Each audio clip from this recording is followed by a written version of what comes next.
Hello guys, good morning. তোমরা সবাই কেমন আছো? আসলে তোমরা সব ভালো আছো। দেখো আমি চলে এসেছিলাম সকালবেলা উঠেই শপিং মলে শপিং করতে। যেই তো বিপত্তারিণী পুজো, এই কারণে কিন্তু ড্রেস কিনতে এসেছিলাম। তারপর দেখে কিন্তু ড্রেস পছন্দ হলো না, তারপর চলে এসেছিলাম বাড়ি। আর বাড়িতে এসে কিন্তু আমি চলে এসেছিলাম মিষ্টি দোকানে ঠান্ডা খেতে। ঠান্ডা নিয়ে এখন চলে যাচ্ছি বাড়ি। দেখো বাড়ি চলে এসেছিলাম, তারপর কিন্তু সন্ধ্যা হয়ে গেছিলো। সকাল থেকে সত্যি বলতে কিছুই খাওয়া হয়নি সেরকম। এর জন্য কিন্তু এখন আমরা যাচ্ছি বিরিয়ানি খেতে।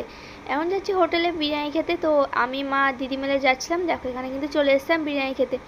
সকাল থেকে ঘরে রান্না সবই হয়েছিল, কিন্তু আমার খেতে একদমই ভালো লাগছিল না ঘরের কিছু খাবার। না ভাত ভালো লাগছিল না কিছু। এর জন্য কিন্তু চলে এসেছিলাম বিরিয়ানি খেতে। এখানে কিন্তু খেয়ে নিচ্ছিলাম বিরিয়ানি। আর এখানে মা দিদি আমরা সব খেয়ে নিচ্ছিলাম। সত্যি বলতে শরীরটা একদম ভালো না, এখানে তোমার সাথে ভিডিও শেয়ার করতে পারছি না। তো তোমরা সবাই কেমন আছো প্লিজ কমেন্ট করে জানিও। আর কে কোথা থেকে আমার ভিডিওটা দেখছো অবশ্যই কমেন্ট করে জানিও। আর সত্যি বলতে আমাদের এখানে প্রচুর পরিমাণে বৃষ্টি হচ্ছে। সকাল থেকে বৃষ্টি হয়ে যাচ্ছে এখনও কিন্তু বৃষ্টি হচ্ছিল।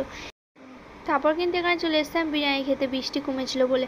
আর এখানে দেখো এসে খেয়েছিলাম। এখানে কিন্তু বিরিয়ানিটা হেভি টেস্ট। তোমরা যা যা খাওনি অবশ্যই কিন্তু কমেন্ট করে জানাবে। আর যা যা আজকে বিরিয়ানি খেয়েছো অবশ্যই কমেন্ট করে জানিয়ে। চলো ভিডিওটা এখানে শেষ করছি, পরবর্তী ভিডিও নিয়ে আসছি। Bye friend, love you.